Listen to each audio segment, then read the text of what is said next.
hi ha gent que fins ara no ha conegut la realitat d'un hospital infantil, que vagin un dia a Sant Joan de Déu, d'entrada.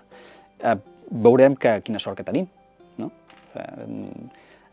La majoria de nosaltres no sabem el que tenim fins que realment et dones compte amb la realitat que està al nostre costat, no? Que són els més petits que amb la seva innocència no parlen d'enfermetats. Ells tenen la seva vida, fan el seu dia a dia, però malauradament tenen problemes molt importants, no? Nosaltres que estem bé i que tenim la capacitat d'ajudar-los amb petits detalls, doncs hem de fer aquest pas. Primer, conèixer la realitat de Sant Joan de Déu. Com deia, jo no sabia que existia Ítaca i per mi va ser un món descobrir Ítaca, no?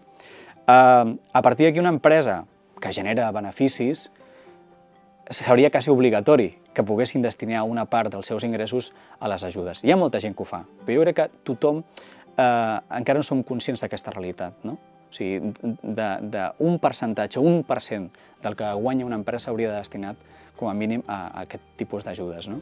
Nosaltres ens hem trobat amb això, que quan expliques els projectes que portem a terme a Sant Joan de Déu a les empreses, molta gent es queda bocabadat perquè no ho coneix, no?